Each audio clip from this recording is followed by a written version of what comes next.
I'm Josh Bishop, and today I'm going to be going over some Newhaven display capacitive touch displays and comparing the TN versus IPS options.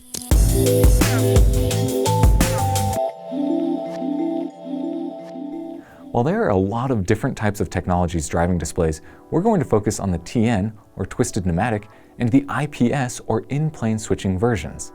While similar in that both of these displays use electric fields to control liquid crystal molecules, blocking or allowing light to pass as needed, the arrangement of these liquid crystals and the placement of the electrodes differ between the technologies. With TN, these crystals are more scrambled, while IPS uses a unique arrangement that generates an electric field that causes the crystal to rotate horizontally in plane. This difference may seem minor, but reveals significant differences in readability, better color reproduction, and particularly in viewing angles. I have a great demo box here so we can have a direct visual comparison between the two technologies. These are both 7-inch HDMI displays from Newhaven Display. On my left is the IPS type display with a higher 1024 by 600 resolution, while on the right is a TN type display with the standard 800 by 400 resolution. Let's look at a quick sample video to see them in action.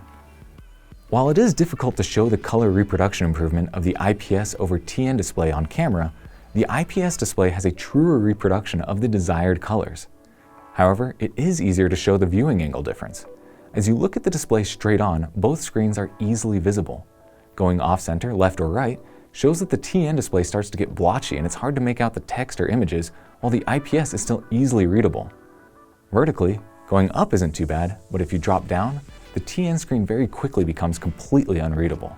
TN displays still have their applications where high refresh times and lower power usage are needed, but the improved readability of IPS displays make them ideal for industrial, medical, automotive, and test and measurement applications. And while this demo is nicely packaged and very clean, I also have a demo to show how quickly and easily these HDMI displays can be set up. As you can see, using either Newhaven Display's TN or IPS HDMI display, it is very easy to get up and running. This is a 7-inch HDMI IPS TFT display, and all we need is to provide power, connect the USB to the device that is driving the display, in this case a Raspberry Pi, for the capacitive touch feedback, and then the HDMI connection between the display and the device. This uses the standard USB HID or Human Interface Device class, which means that you can plug the USB into any computer, Windows, Linux, or Mac, or any device that recognizes USB HID, like the popular single-board computers Raspberry Pi and BeagleBone, and it'll work without any further setup or driver installation. Setup for the standard HDMI interface is just as convenient.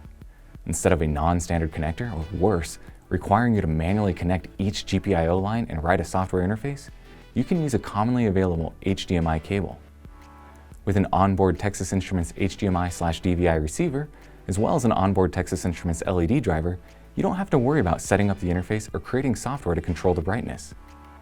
Besides being easy to use, you get the perks of automatic display detection and only have to worry about a single, robust cable. Either a TN or IPS HDMI display from Newhaven Display will be a great addition to any project that needs a display with or without capacitive touch. To learn more about Newhaven Display's line of products, go to onlinecomponents.com.